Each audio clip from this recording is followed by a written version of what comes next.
Do you feel shame right now as a Christian? Maybe it's something that you've done while knowing Jesus. What is the heart of God when it comes to shame, and why is it so hard for us to believe Jesus when he talks about it? The Apostle Paul was an apostle that you probably know of if you've read the New Testament. He wrote most of it. Before he became an apostle, Paul was known as Saul. And Paul was so zealous for God that he believed that the church that followed Jesus were heretics and deserved to die.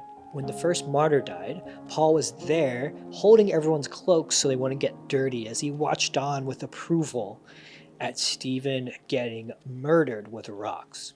Of course, he had an incredible story where Jesus appears to him and asks him, "Why are you persecuting me?"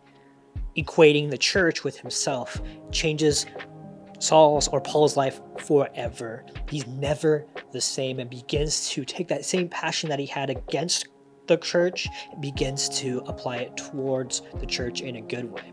Of course, a lot of people were suspicious of this immediate miraculous turnaround, this salvation, because he was the guy who was trying to hunt down and kill us, and now all of a sudden he's part of us. This makes no sense. So a lot of people were suspicious.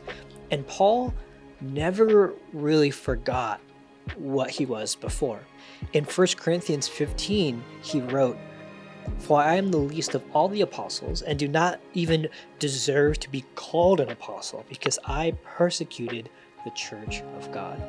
You can see that this shame, his past, hangs over him a little bit. And we don't know what kind of personal thoughts he had or how he worked through it. We do know that he did, and he eventually received and exercised his authority as an apostle, aka someone who saw Jesus, someone who learned from Jesus.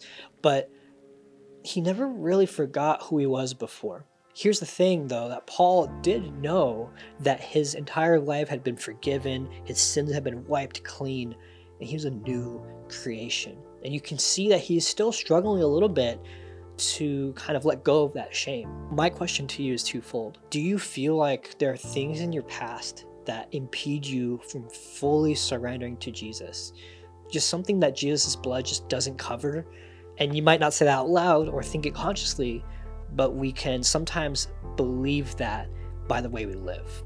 What do you need to do to remind yourself that you are a new creation in Christ? If you need an illustration of this, go to the prodigal son story and read it. I promise you, that's the heart of God.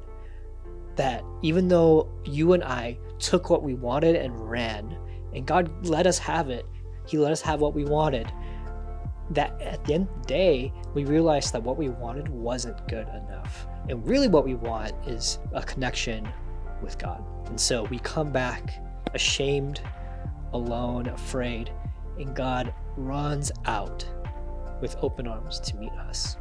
And then on top of that, he throws a party and he tells everyone to celebrate with him.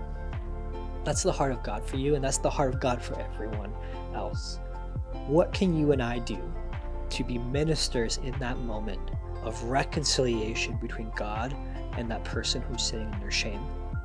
Often we think of ways they could change their life and make it better, or maybe they just need to see this in a different way, or you need to do this to kind of get it all together. But maybe a minister of reconciliation to someone who's sitting in shame, maybe the answer in that moment is just a hand extended saying, "Welcome home. You can come on in here. We'll eat together. I'll hang out with you. We can talk this through."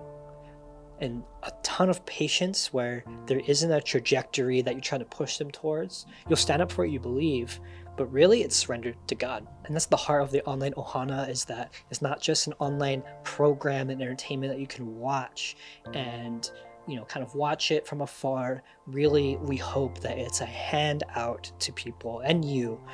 Even if you feel like you don't want to come to church, or you can't, or you're still wrestling and struggling with God, or people healing from hurt, the online church is that first hand where he said, "Come on home.